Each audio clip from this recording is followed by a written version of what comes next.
You take a seed, you plant it, you grow it, you dry it, you roll it, you smoke it, and it goes down smooth. Hey! Spanning the continent to bring you the truth about cannabis and marijuana law reform. I smoke pot and I like it a lot. The Russ Belville Show, the voice of the marijuana nation. Now, here's your host, Radical Russ Belville. Good day, tokers and tokettes and non-toking lovers of liberty. It is Tuesday, Cinco de Mayo 2015, and it's got to be 420 somewhere in the world. Oh, I'm so glad you could join us today. We have got a jam-packed show, 2 interview segments to bring to you today in the second half hour. We're going to begin things with our good friend Dan Viets. He's with Missouri NORML, and of course, he's on the NORML board of directors as well at the national level. We found this story, we brought it to you, I think it was last week, about Missouri's right to farm constitutional amendment. This was passed last year in response to what were perceived to be threats from environmentalists to the farming structure in Missouri.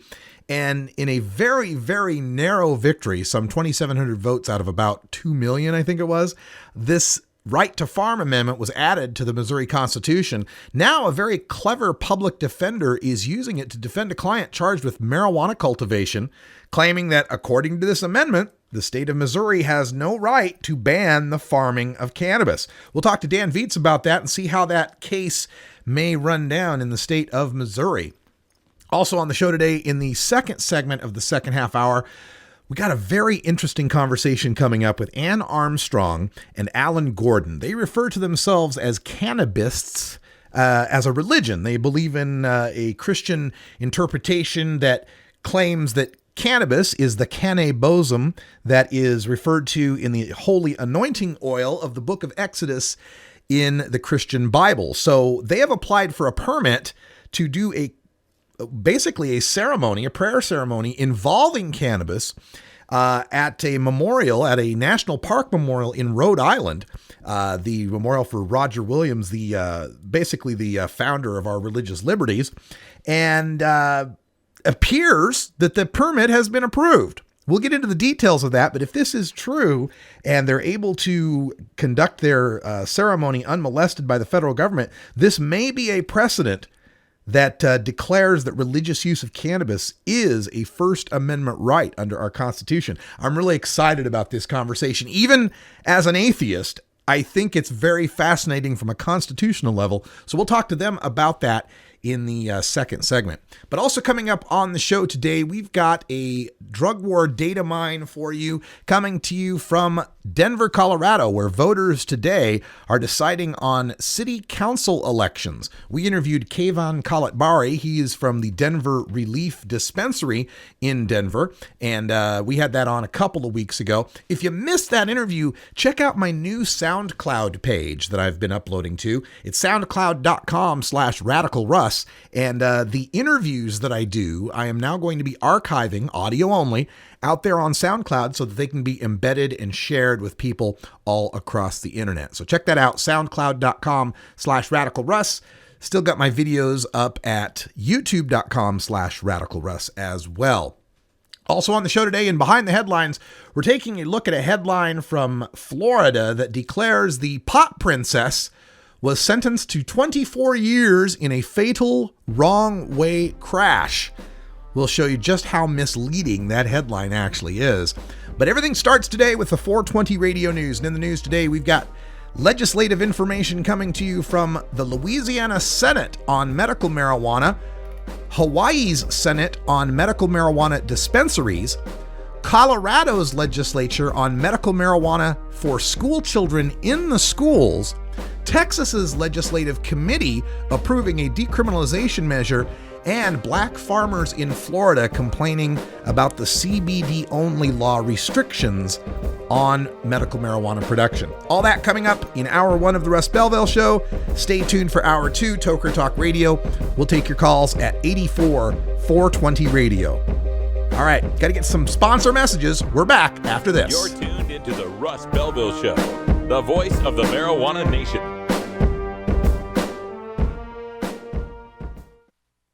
You can get 420 Radio on the go with the TuneIn Radio app for all mobile platforms. Go to rad-r.us/420tunein or just click the TuneIn Radio icon below the live radio feed on 420radio.org.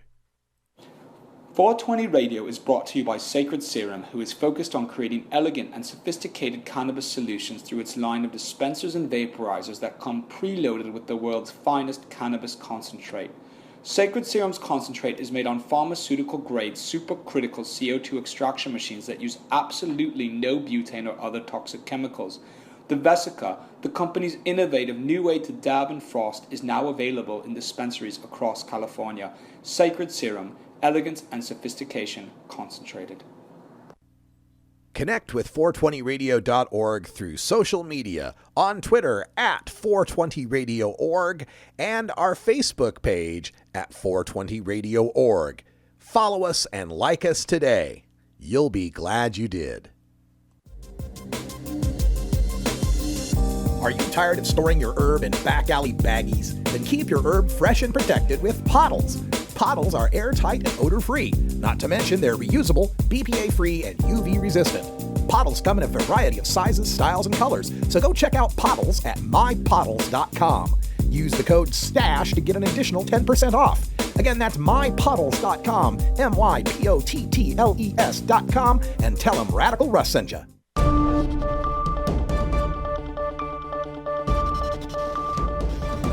It's time for the 420 Radio News, covering the latest headlines in consumer cannabis, medical marijuana, and industrial hemp. Transcripts of 420 Radio News are available daily on our website at 420radio.org. Now, here's Russ Belville with your marijuana headlines in 4 minutes and 20 seconds. This is your 420 Radio News for Tuesday, May 5th, 2015. The Louisiana Senate voted 22-13 for Senate Bill 143, which would regulate medical marijuana dispensing and cultivation for use in treatment of glaucoma, spastic quadriplegia, and for those undergoing chemotherapy treatment for cancer. Similar legislation State Senator Fred Mills sponsored died last year in committee amid opposition from the Louisiana Sheriff's Association. This year, the Sheriff's Group helped craft SB 143 to eliminate law enforcement concerns, and the committee endorsed the measure. Under the legislation, the State Board of Medical Examiners, the Board of Pharmacy, and the Department of Agriculture and Forestry would have different roles in developing the rules, regulations, and licensing.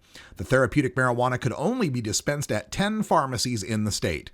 All of the therapeutic marijuana would be cultivated at one licensed location. Senators approved an amendment under which the authorization would be subject to sunset in 2020. Hawaii is on the verge of allowing medical marijuana to be bought and sold legally. On Monday, a House-Senate Conference Committee advanced House Bill 321, a proposal that would pave the way for 8 dispensary licenses throughout the state, 3 on Oahu, 2 on the Big Island, 2 on Maui, and 1 on Kauai. Each license would allow for 2 dispensaries and 2 production sites for up to 16 of each. It now goes to the full House and Senate for a final vote. If passed, the bill will be sent to the governor for his signature, veto, or passage without his signature. The State Department of Health would accept applications for licenses between January 1st and 29th of 2016 with a $5,000 non-refundable application fee. Awardees would be announced on April 15th, 2016, and dispensaries could open for business in July 15th of 2016. Dispensaries would also be required to pay $75,000 for a license and $50,000 annually to renew it. A first-in-the-nation bill that would allow students to have medical marijuana in school is headed to the Colorado governor's desk after passing the state legislature late Monday night. The change in the law was sought to let school children in Colorado who are living with conditions like epilepsy, cerebral palsy, and seizures to take doses of low THC medical marijuana. While marijuana possession and use is legal in Colorado, schools are still drug-free zones, but bill supporters argued medical marijuana should be treated no differently than other medications. The amendment was inspired by 14-year-old Colorado boy Jack Splitt, whose personal nurse was reprimanded as middle school for putting a medical marijuana patch on Jack's arm to help his spastic quadriplegic cerebral palsy and dystonia. The bill would allow parents or caregivers with a doctor's note to come into schools and administer marijuana in the form of a patch. For the first time, a committee in the Texas legislature has approved a bill to decriminalize possession of marijuana, a move advocates hailed as a milestone moment in Texas. The State House Criminal Jurisprudence Committee passed House Bill 507 late Monday, just 3 days after narrowly voting it down. The tally the second time around was 4-2, with Tea Party Republican David Simpson of Longview joining with 3 Democrats. One GOP member did not attend. The measure, which would make possession of less than an ounce of pot a civil infraction instead of a Class B misdemeanor, will now go to the committee that controls the floor calendar. It will likely stay there and has virtually no chance of becoming law in a deeply conservative legislature. Nevertheless, the committee's decision speaks volumes on how far Texas has shifted on the controversial matter. Black farmers in Florida say they are being shut out from the state's emerging medical marijuana trade and are pushing for changes in the law that would let them break into the limited legal pot market. Though Sunshine State voters last fall rejected a broad medical marijuana ballot proposal, the Compassionate Medical Cannabis Act of 2014, passed by the legislature, allows some nurseries to grow low-THC pot and distribute to qualified patients suffering from cancer, seizures, and muscle spasms. One line in the law is creating controversy. It states farmers must have a license to cultivate, quote, more than 400,000 plants, end quote, and must have operated, quote, as a registered nursery in Florida for at least 30 continuous years, end quote. Florida Black Farmers and Agriculturalists Association President Howard Gunn Jr. said, there weren't that many black farmers 30 years ago in the nursery business, end quote. This has been your 420 Radio News for Tuesday, May 5th, 2015. I'm Russ Belville. 420 Radio is 24-hour marijuana legalization radio. Oregon has joined Washington and Colorado in legalizing marijuana. We're Portland NORML, the national organization for the reform of marijuana laws chapter in Portland, Oregon. Join us as we celebrate the launch of an exciting new era in marijuana freedom in Oregon. Our job has just begun. Powerful interests want to white out the most important portions of Oregon's legalization law. By joining Portland NORML, you add your voice to the thousands who voted for Measure 91 and want it to be implemented as written. The people have spoken. Now it is time for the legislature to obey the will of the people. Find out more about Portland NORML at portlandnormal.org. Attend our monthly membership meetings on the 4th Saturday of the month. See our website for more details. Portland NORML, ensuring responsible adult marijuana consumers are afforded the same rights, privileges, and responsibilities as beer drinkers. Hey, this is Willie Nelson for NORML. And I smoke pot and I like it a lot. I learned a long time ago that marijuana is a lot safer than alcohol. There's nothing wrong with the responsible use of marijuana by adults. It's time we stopped arresting and started respecting those who smoke marijuana responsibly. To learn what you can do to help, contact NORML at norml.org or call toll-free 888-67-NORML. The Fingerboard extension has fretted instruments to enhance your creativity. It has new and used guitars and banjos from beginning to high class. The Fingerboard extension has National Resophonic, Husson Dalton, Larrabee, Heritage and Recording King guitars, and Mike Ramsey, Wildwood, Gold Tone and Recording King banjos. The Fingerboard extension also has drum stuff, used gear, and parts. Stop by the Fingerboard extension, downtown Corvallis, Oregon at 120 Northwest 2nd, or check out the inventory on the web at fingerboardextension.com and reverb.com.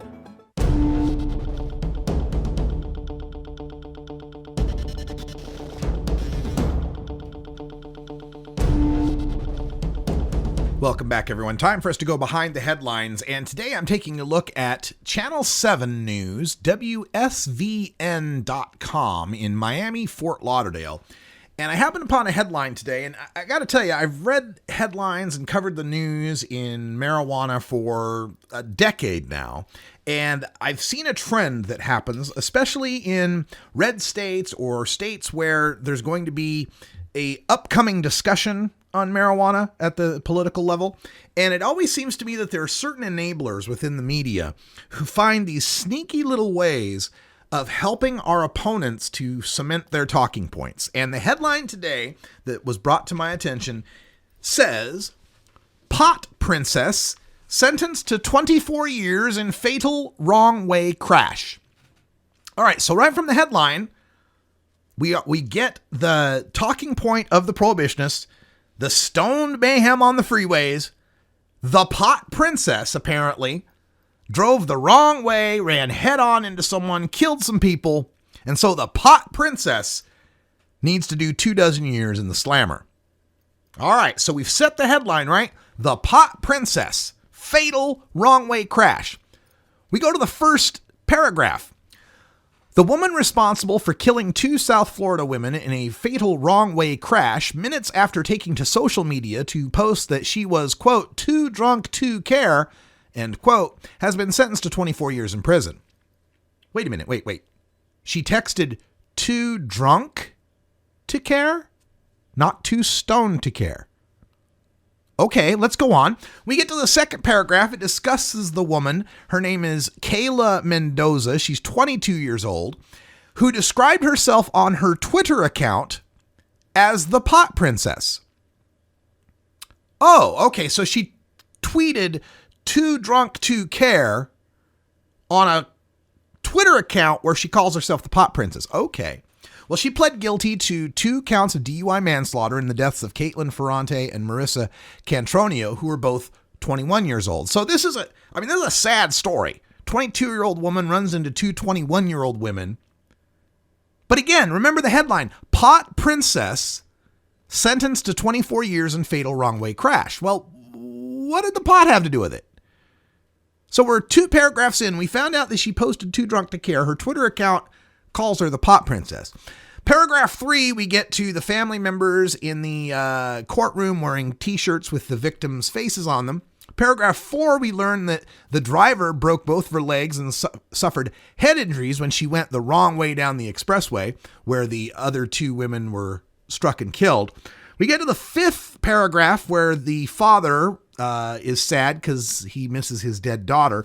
We get to the 6th paragraph where both families showed a video of the victims and the loss they felt. We get to the 7th paragraph where we show pictures of the battered vehicles from the head-on collision. We get to the 8th paragraph.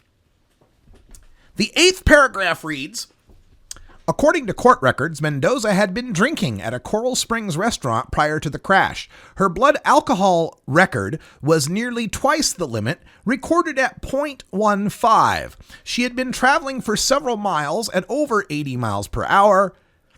Mendoza also had traces of marijuana in her system, according to the Florida Highway Patrol.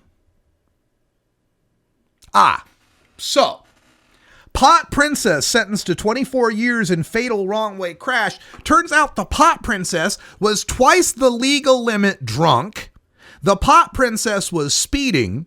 The pot princess was tweeting out that she was too drunk to care. Everything about this story is an indictment of someone who drank too much alcohol, the legal drug in Florida, and then got behind the wheel and recklessly, drunkenly went the wrong way down the expressway and killed 2 women. The fact that she had traces of marijuana in her system just tell us that she had marijuana metabolites, meaning the marijuana had already been metabolized, meaning it had no effect whatsoever on the crash. The fact that she called herself the pot princess or had metabolites in her system tells us she's a marijuana consumer. It doesn't tell us that marijuana had anything to do with this tragic accident.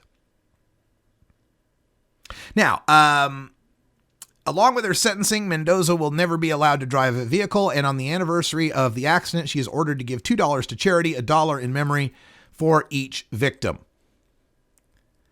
And so she made a stupid decision. She made a stupid tweet, too drunk to care. And she is, sentenced by a court here and should definitely do time for being an irresponsible alcohol consumer, not marijuana.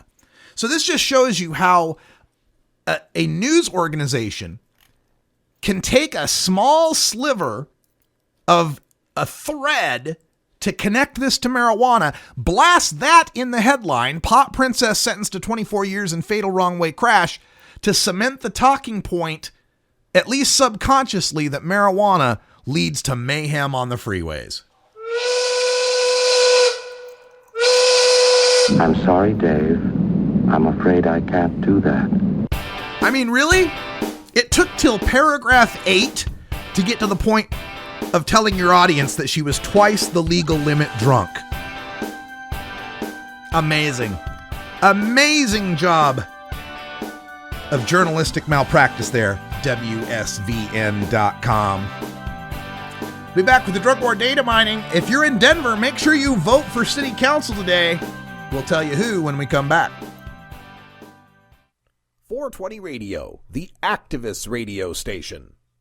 Get.Buzz. .Buzz is the internet platform that fuels community interest, excitement, and new experiences. .Buzz is the premier online destination for internet users seeking the latest news on a variety of topics. .Buzz appeals to groups active in blogging, communications, journalism, advertising, and marketing. .Buzz offers registrants a stronger alternative to the shrinking namespace of existing top-level domain names, such as .com, .net, and .org. Get your name now at get.buzz. Hey, this is Big Daddy. I like it like that. I want you cats to join me at the Funky Roller Ring, right here on 420 Radio. Stop here at this gas station. It's like the groove in Soul Town, smashed together with a greasy pork sandwich on the side, baby. 2 hot dogs and a strawberry soda. Funky Roller Ring.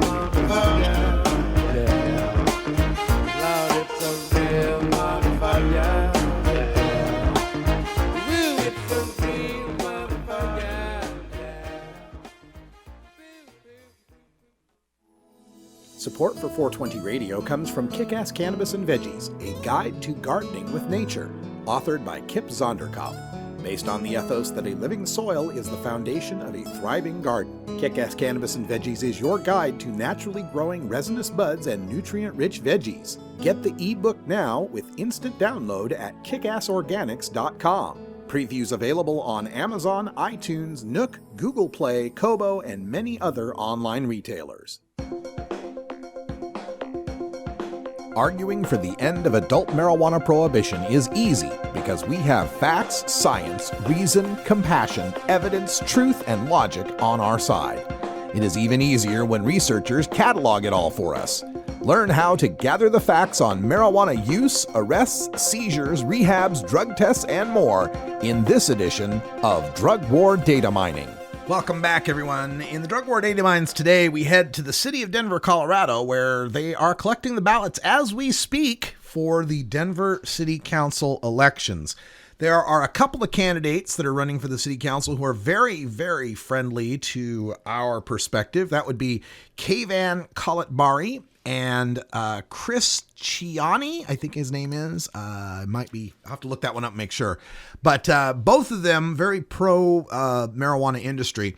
And there's a post up on the Cannabis, the Denver Post's site, on where do the city council hopefuls stand on pot regs. There are two very critical issues to the people in Denver, the cannabis consumers in Denver. And probably the most contentious of them is Denver. Believe it or not, the city of Denver has a 7 p.m. closing time for their recreational and medical marijuana stores. 7 p.m. And the problem with that is that the surrounding suburbs of Denver, your Inglewoods, your Lakewoods, your, Aurora and so forth, have much later opening hours. Some of them can stay open to 10 o'clock in Aurora, 10 o'clock p.m. in Aurora, and as late as midnight in Glendale and Edgewater. So one of the concerns among these city council candidates is allowing the Denver pot shops, medical or recreational, to stay open later than 7 o'clock. And part of the reason why would be the money that the city of Denver is losing as cannabis consumers make their way out to the suburbs if they work later shifts to be able to buy their cannabis. The recreational marijuana industry, according to the Cannabis, racked up $149 million in sales last year. the city says, or nearly half of the statewide sales. So about half the sales of marijuana take place in Denver. Denver received $12.7 million in tax revenue from its regular sales tax, a special 3.5% marijuana tax, and the city's share of the state taxes. So $12.7 million in recreational tax revenue, another $6.6 million on the medical marijuana sales. So right there, we're talking about $19 million in annual tax revenue, and that's with closing the shops at 7 o'clock. You've got to imagine keeping them open till 10 or midnight or whatever they end up settling on can only mean more tax revenue for the city of Denver. Now, of the city council candidates, the Denver Post surveyed 15 of these candidates, and at least 10 of them told the Denver Post they would consider extending dispensaries' closing time. And again, they're citing the lost tax revenue as a reason to support later opening times. By the way, found that other name. Kayvon Kalatbari and Chris Chiari is his name. I was close there. Kalatbari is running in the at-large seat, and Chiari is running in District 10. Now, the other contentious issue for the Denver City Council is loosening the rules on public consumption. Part of what makes this a little bit controversial is the fact that when we campaigned for ending marijuana prohibition, we could point to the racial disparities in marijuana enforcement. Black folks in Denver were far more likely to be arrested for pot possession than white folks. But now that marijuana has become legal in Denver, a racial disparity still exists. Black folks are far more likely to be arrested or to be cited for public consumption than white folks. And a lot of that reason has to do with the fact that white folks have places to go. They got homes to be able to smoke in. And that may not be the same situation for a majority of the African Americans in the city of Denver. And this always brings up the point of vapor lounges, coffee shops, adult use venues, whatever the hell you want to call it. The idea that there ought to be a definition of public consumption that means public, like you're out on the streets, you're in the parks, you're in the general public areas. But to consider a bar that you might go to, a tavern, a concert even, as a public venue where marijuana consumption is strictly forbidden, kind of goes against the idea of harm reduction, the idea of making sure that if we are going to legalize the use of marijuana, we give some people a safe place to do it and a safe place to learn about it. I guarantee you, if that marijuana bar had been open in Denver, Colorado, where Maureen Dowd could have smoked a joint, we would have never heard about the terrible experience of her eating too much of a marijuana-infused cookie. Now, in the questionnaire that the Post gave out, at least 15 candidates wrote that they would entertain some loosening of public consumption rules. None of them support, though, open consumption on the street or in the parks, but more in favor of legalizing publicly accessible cannabis clubs, licensing some bars to allow small outdoor marijuana smoking areas. Jolon Clark, one of 9 District 7 candidates, said, quote, "We have to create legal avenues to discourage and prevent illegal behavior," end quote. So we've got a number of these candidates that recognize that situation.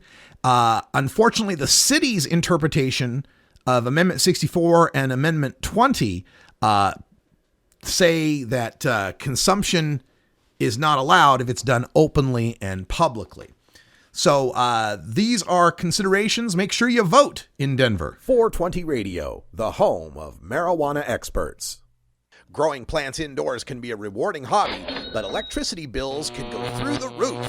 Then you have to cool down all those big hot lights. It can drive a grower insane. With Lush LED lighting, you can solve many of these issues and double your rewards. Matt and his scientists have developed the perfect light for flowering plants with far less cost and heat. And the results? Very effective. Check out LushLEDlighting.com right now and tell them Radical Russ sent you. Despite strong public support for medical cannabis, decriminalization, and legalization in Georgia, the state spends $121 million every year to arrest, prosecute, and imprison Georgians for simple possession. Each year, the state of Georgia spends less on driver services, agriculture, and forestry combined. What else can $121 million a year do in Georgia? With that much money, the state could hire and keep 3,000 more teachers, improve roads and bridges, provide tax relief for small businesses, repair aging sewage systems, or lower taxes. But right now, that's millions of dollars of your tax money wasted on failed enforcement. Tell your representative you're tired of wasteful spending and ask them to end cannabis prohibition. Join the conversation at www.peachtreenormal.org. Peachtree Normal is a proud affiliate of NORML, the National Organization for the Reform of Marijuana Laws. Hey everybody, it's Radical Russ here from 420 Radio, inviting you to be like me and get your ink done at Lucky Horseshoe Tattoo, Fort Worth's most female-friendly, clean, sterile, awesome tattoo shop. Thomas and his crew are true artists who can design you a custom piece or use a design you bring in. Lucky Horseshoe Tattoo also offers all styles of tattooing as well as piercings and all-around fun. In the DFW area, stop by Lucky Horseshoe Tattoo and tell them Radical Russ sent you. Trust me, it'll feel awesome.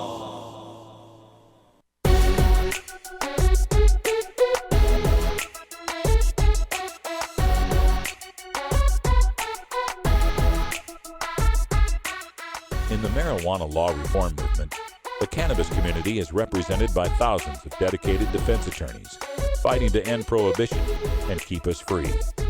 The Russ Belville Show visits with the tireless courtroom crusaders in our legalization, law, and order.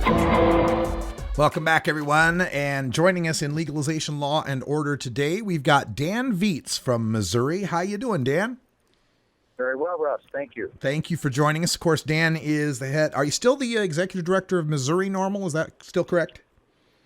Yeah, coordinator is the title we use, but yes, I try to keep the organization coordinated here in Missouri. There we go. All right, so Missouri NORML and, of course, NORML National Board of Directors as well. And Dan, we're calling today because, boy, I saw this headline come up, this public defender who's trying to use the Missouri Right to Farm Amendment to defend a cannabis cultivator. Can you give us some background and perspective on this Missouri Right to Farm Amendment? Yes, I can. I'm happy to do so. I've been representing people, primarily people charged with cannabis offenses, for some 30 years across the state of Missouri now, and been to almost every county, and that's 114 of them that we have. And so I'm raising the same defense, and I know there's at least one other lawyer over in the St. Louis area who's raising the same defense. It just happened that a reporter, stumbled onto the one down in Cole County first. But a lot of people have had that thought. In fact, even during the debate over this amendment, which took place last summer and last fall leading up to the November election, there were people who predicted that it would lead to a lot of problems, and they saw the argument that we're making as one of those problems. Of course, we don't see that as a problem at all, but that we see that as the best thing about the Right to Farm Amendment. The Right to Farm Amendment is, I suspect, I would probably side with those who argue that it was kind of a pointless exercise, pandering to the rural voters that some of the farmers in the state at least feel put upon by environmentalists and by animal rights activists, animal welfare activists, I should say. And so this was supposedly something that our legislators put on the ballot to protect our good farmers from those radical, liberal troublemakers. But indeed, it is broadly written, and it says essentially that because agriculture is essential to the economy, the culture, and the history of our state, that it shall be a constitutionally protected right that every Missourian may farm. Now, that strikes some people as silly, but again, you've got some politicians who are anxious to pander to what may be unreasonable fears here. So that constitutional amendment, of course, is a greater law, a higher law than any legislatively passed law, like the one against growing marijuana, for instance. And so it's very clear, and we're researching and writing a brief on this topic right now, that there's no question that any law that conflicts with a constitutional amendment is an invalid law. It is a law which is no longer of any force or effect. And our argument is that the laws against the cultivation of cannabis in Missouri are exactly that. They conflict with the right to farm. They are therefore invalid, and the charges against our clients must be dismissed. Now, I'm handling a case on behalf of two wonderful people. I mean, they're good human beings, and it's a great privilege to represent marijuana defendants because the vast majority of my clients are great people you would want for your friends and neighbors, people who've generally never been in any serious trouble with the law in their lives, and who get caught through some unfortunate circumstance. In this case, it was a disgruntled former daughter-in-law engaged in a custody and child support dispute with their son, who didn't even live with them any longer. But she ratted them out to the police and said that Gene and Dolores, and I know they're fine with me discussing their case in public. I wouldn't normally do that, but they are not at all reluctant to have this publicized. They had never, ever been in trouble with the law in their lives. They're both a little over 60 years old. She worked as a registered nurse, lost her job immediately when she and her husband were arrested for growing cannabis in the basement. And so he was already in very poor health. Spent about 1 week in jail before we could get his bond reduced and get him out. And during that time, didn't get the medication he needed, and his health has suffered tremendously. Not only does Gene Halbert suffer from a rare and very painful form of glaucoma, and most people think of glaucoma as a silent disease that many of us don't know we have until we've had it for quite some time. But in his case, it's painful. It's already blinded him from one eye and threatens to take the rest of his vision. In addition to that, he suffers some diabetes and circulatory problems, and so Gene has really suffered as a consequence of just spending 1 week in jail. And we have a good judge. We have a judge that I have great confidence in. To be fair, he may not agree with us, but he'll call it as he sees it, and he'll give us a fair hearing on this issue. So it'll be very interesting to see what the outcome is. Wow. Now, you had mentioned, and I'd read elsewhere too, that this was kind of putting this right to farm amendment was kind of a strike back at the perception of, environmentalists and animal rights people, and that, right. Legislatively speaking, it may not have really been necessary because those rights already existed in Missouri. Is that an accurate statement? I think that's probably true. Again, I think it was political pandering. In fact, there's a challenge to the validity of this election, not really to the validity of the amendment, not on its merits or because of what it says, but there is a challenge pending before the state Supreme Court here, which relates to a question of essentially the ballot language, whether the language that appeared on the ballot adequately and fully described what the amendment actually does. I think that's not likely to succeed. I think that challenge will fail, but that's an issue that is now before our state Supreme Court. So if it goes badly, if the Supreme Court says that the plaintiffs are correct, that the ballot language was inadequate, the amendment itself could fall, but I think that's unlikely. I think it's far more likely the state Supreme Court will uphold the right to farm amendment insofar as it says anything of meaning. And whether they will agree that its broad and expansive language necessarily includes the right of Missouri farmers to farm cannabis remains to be seen. In other words, I dare say that if we lose, we are quite possibly going to appeal. And if we win, of course, the prosecutor may appeal. So if either side appeals the ruling of a circuit judge, a trial winnable judge here in Missouri, then it goes to one of the three Missouri courts of appeals. In our case, it would go to Kansas City, I believe. And the Western District of Missouri Court of Appeals will decide whether the judge was right. Whichever way he rules, they'll decide whether he was right. And then, at that point, the ruling of the appellate court will be a binding precedent for at least that portion of the state and a persuasive precedent throughout the state. Now, as I mentioned, there are also similar cases being argued in the central part of the state and the eastern part of the state. So we know of at least 3 cases that are percolating up through the courts right now on this question. And so this must be then expanding that right to farm that was purported to already exist, because if a right to farm already existed and they were busting people for farming cannabis in the past, isn't this amendment or a positive decision on this amendment actually expanding that right? Or is it just recognizing a right that already existed? I see the point, Russ. Yeah. Maybe I don't want to concede that it really didn't add to our rights. Yeah. Yes, you're right. That could be a rebuttal. Yeah. Yes, I don't want to fall into that trap. So, yes, indeed, the right to farm conferred new rights on Missouri citizens. I see it now. There we go. See it now. See, this is the value in me playing devil's lettuce advocate. That's right. You need devil's advocate. That's right. All right. So that's a good point. That's a good point. One might argue that either way. Are there other states that have a similar right to farm amendment? I don't think so. And the reason I say that with a fair degree of confidence is because my truly outstanding research associate attorney, who does all the research and writing for my office, has been digging into exactly that question, looking for any precedent anywhere, and finding none. This is really a case of first impression, as they say, not only for Missouri, but apparently throughout the country. I don't think any other politician has pandered to the degree that our politicians did into the fear of farmers that their rights are being threatened. And so, no, it's a short answer. I don't think there is another one. All right. And looking at this, I've always made the argument that the 9th Amendment of the U.S. Constitution, which says that the enumeration of certain rights in the Constitution is not meant to deny or disparage other rights retained by the people. To me, I read that as the Constitution wrote some rights down, but that's not all the ones you have. And I got to think that a bunch of hemp farmers living in an agrarian economy would have considered the right to farm as kind of a natural right. Any idea on, attacking this on the federal level in any way?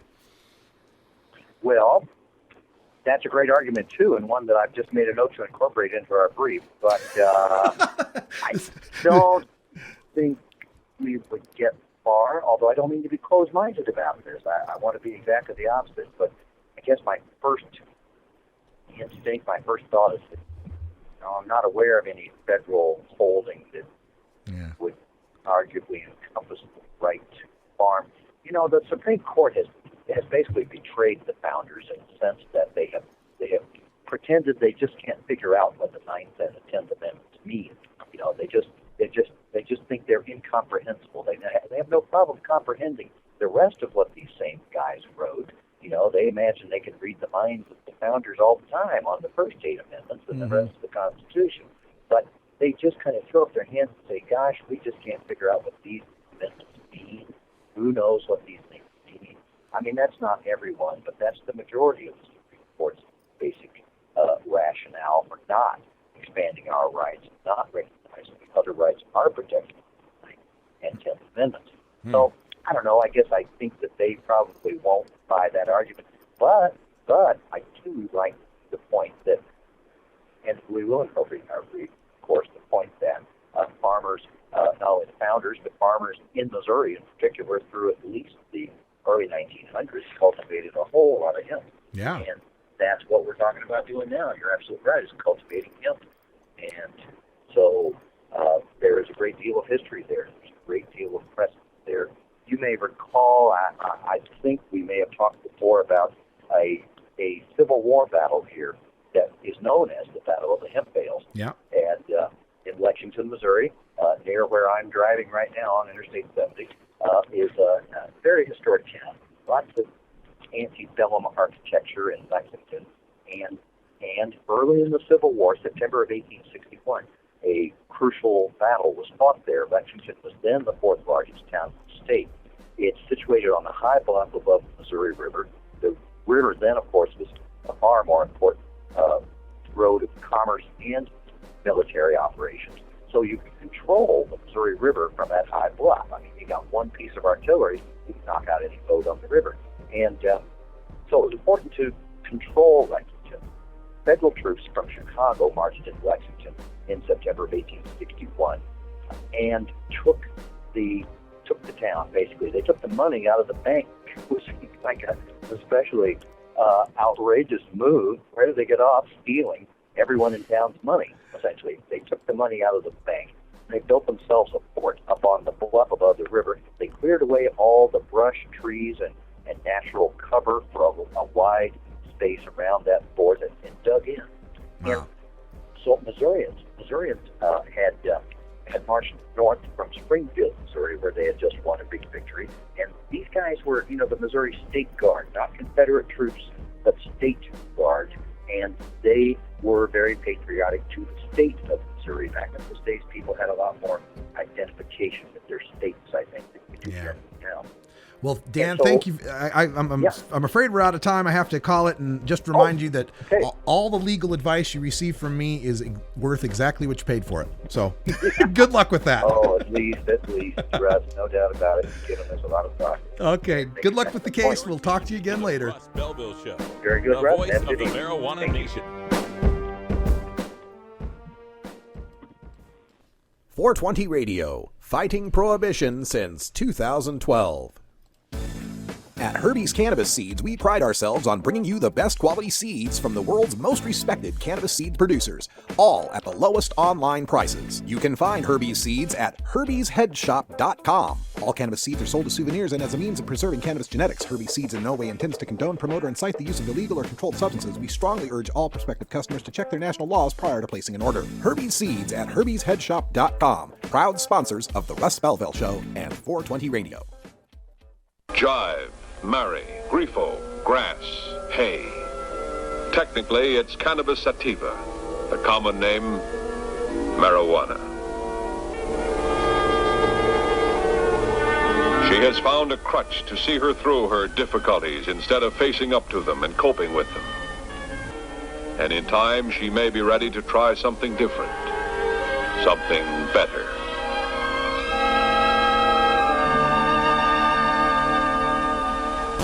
Gateway theory doesn't work. It's a reality. You know Herb Thrasher from the Herb Thrasher Flower Hour. Now get ready for Herb Age Designs for the proud cannabis consumer. Herb Age Designs, lifestyle gear for the 420 friendly. Herb Age Designs. We've got Frisbee golf discs and durable hemp gear. Herb Age Designs. We've got shot glasses, drinking glasses, coffee mugs, and beer cozies. Check us out on Facebook and online at herbagedesigns.com. And follow Herb Age and Herb Thrasher on Twitter.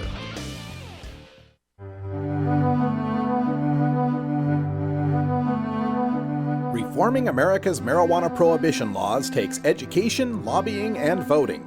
From Washington, D.C. to your state capital to your city hall, marijuana law reform involves all levels of civic life. Learn how you can make your impact with elected officials as we take a look at our government at work. Welcome back, everyone. In Government Work today, we're going to take a look at using the courts to recognize what should be our obvious civil rights under the Constitution. And joining me here to discuss the case are Alan Gordon and Ann Armstrong. Alan, welcome to the show. Thanks, Russ. Thanks for having us. And Ann, thank you for being here. Well, thank you for having us on your show. I appreciate you guys taking the time to talk to us because I got this press release from your camp, first ever U.S. religious cannabis permit issued by National Park Service. Alan, can you fill us in on what's happening? I can, and I want to refer back to what you said. You said what is really our inherent right. It's not so much a matter of government granting us a permit or a right or a license, is one of recognizing it. And so I've got to say, I probably didn't use the right language when I said they permitted it.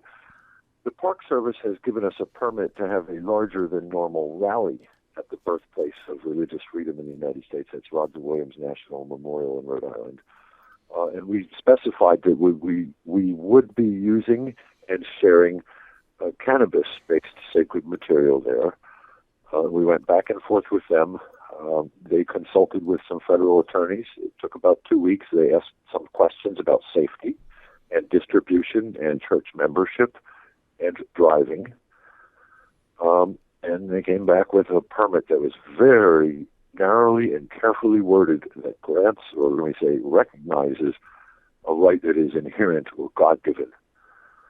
And this is where I have some questions. And before we start, let me let you know that, I'm on your side. I fully support this as a civil disobedience even. However we want to phrase it, I think it's a good thing what you're doing. As I read the documents that you had posted, the letter from the National Park Service dated April 22nd has a line that says, "Please note that this permit does not grant permission to undertake any activity that may violate federal, state, or municipal laws or regulations, including the Controlled Substances Act and the laws of Rhode Island governing the possession and use of controlled substances," which, marijuana, cannabis would fall under that, under their laws. I think they call it marijuana under their law. Well, that's exactly the point of Russ, is that the First Amendment says that Congress can make no law that abridges our right to practice our religion. Right, and I agree with you on that. Whether they make laws that apply to secular matters, even during Prohibition, the churches were allowed to serve alcohol. Oh yeah, Ann, there's a Catholic church in Grand Canyon National Park, and there's no problem with them serving alcohol to children as young as 7 years old, right in that building. Right. I don't disagree with you, Ann, on those points at all whatsoever. I'm completely on your side on that. I completely agree with what you filed in your briefs. All I'm saying here is that the April 22nd letter said don't break federal state laws on cannabis, and then the 23rd, the permit you got back said go ahead with, you've got a permit, go ahead. And you guys wrote back asking for specific, hey, we're going to use cannabis. Is that cool? And they wrote back saying, we don't see any need to change what we've written. All I'm saying is that maybe they haven't so much recognized your right as they're not denying it. And is there a difference? You nailed it, Russ. They actually cannot expressly seem to be granting us a right that's not available to others, because then they would be favoring a religion. And so that's why they had to word that so carefully. And at the same time, they will never, ever deny in writing that we do have a religious right to use cannabis. And that's why, they wouldn't have asked us questions about safety, about who we're going to distribute it to and how we can tell a church member from a non-church member, and driving safety for after the event, had they not actually been considering that we're actually going to use cannabis there. And so their non-specificity in that answer, and yet their reassurance to us, tells us with certainty that they do recognize this, and it's simply they understand that religious use of cannabis is not a violation of the Controlled Substances Act. It is an implied exception in the Act after that famous case with the ayahuasca tea, where the United States Supreme Court, 8-0, unanimously said, this hallucinogenic tea, this powerful hallucinogen, when used in religious context, despite being Schedule 1, is protected, constitutionally protected religious practice. And that's the UDV case, and we followed that, and we've covered that on the show many times. One of the things the justices in the court bring up in those cases, though, and you covered it really well in your briefs here about the compelling interest tests and so forth that are required. And one of the excuses the government has used in previous cases is that, ayahuasca tea, man, hardly anybody uses that, and the few people that do, we can easily identify them. And then they claim, with cannabis, 26 million people use that. And if we recognize that religious right, suddenly there'll be 26 million religious people. That doesn't appear to be anything that they've responded with, though. Like you said, it seems like they're just kind of trying to back off and not cause a conflict here that might set some sort of precedent. I've been to law school, and I try to pretend that I'm that U.S. attorney giving everything I've got to stump this out and trying to make that very same argument you brought up. And it kind of defeats itself, Russ, because you're saying 26 million of, well, I don't want to say that. It's basically, and it also, we see previously in anti-Rastafarian case law, the U.S. attorneys have said, if we allow it, everyone will convert to Rastafarianism, and there will be more Rastafarians and more cannabis use in general. And in practice, we see that's not been the case. Like in Italy, where the Supreme Court allowed Rastafarian cannabis use, there's been no increase in Rastafarian. There's been no Rastafarian conversions over it. People just go about their business. Most people aren't going to change their religion and quote-unquote get away with cannabis. I mean, everybody that wants to use cannabis does. Yeah, and I don't think people converted to Catholicism during Prohibition just so they could go to church and drink wine. It's sort of, offensive to suggest that someone would make an expression of faith. I understand that argument as well. That they could fly to Colorado and use legally. Right. Those good points, but I would say that the communion wine of the Catholic service is slightly different because we're talking about a thimbleful of wine that no one's going to catch a buzz on. Well, I don't know about that. And we were the Park Service asked it. We answered it. In the park. Go ahead, Alan. We answered that, and that is, all of the church members that are closely held and known to us who will be in attendance sharing our cannabis that day are people that we know to not get impaired by the amount of cannabis that we'll be using that day, and that's what we told the Park Service. Yeah, and that was something that, I'm glad you got to that, because you did make a clear indication that this was a ceremonial use for prayer purposes, and the amounts would be, negligible, especially to someone who's a consistent cannabis consumer. But that opens up another can of worms from my perspective, and you've probably known from my writings and my past that I'm an atheist. I subscribe to no religion. And that's right. I support the right of all people to use cannabis because you're an adult, right? You're an adult. It's your body. Do with your mind. Do with it what you'll choose.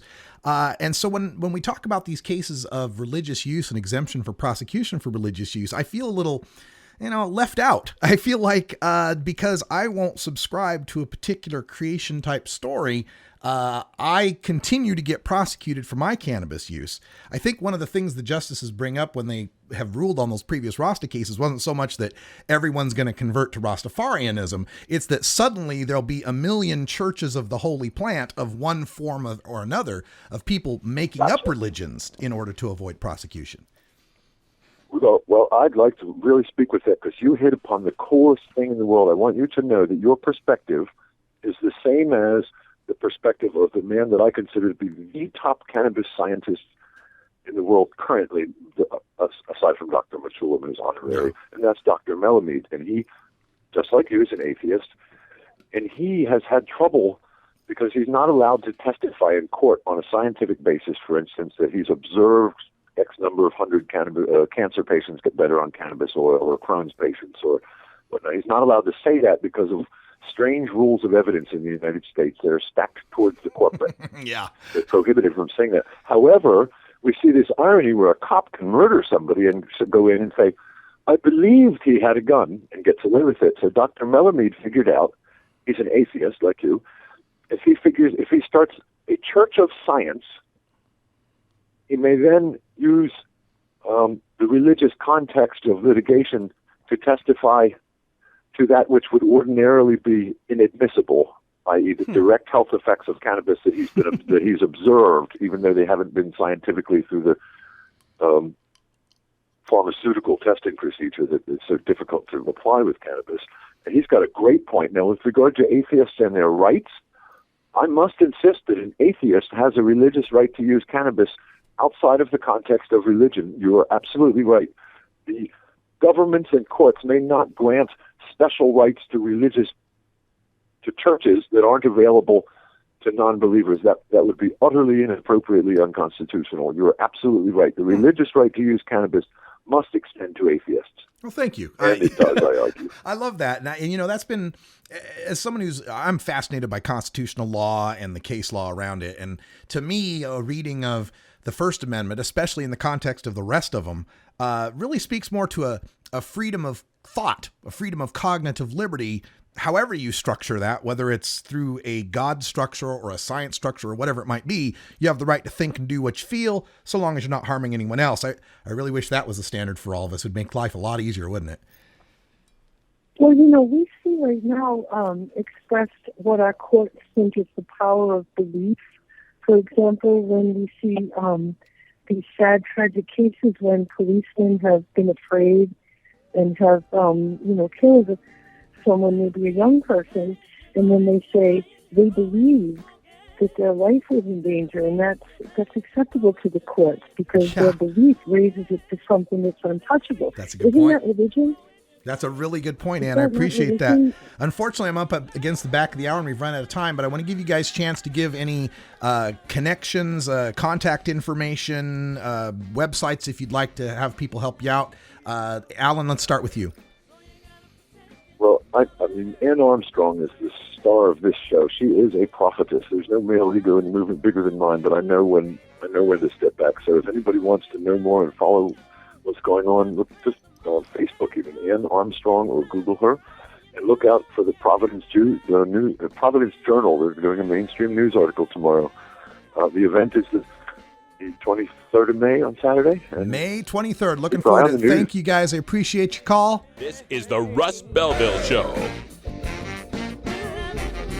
The Russ Belville Show is blogging and podcasting daily at radicalruss.com.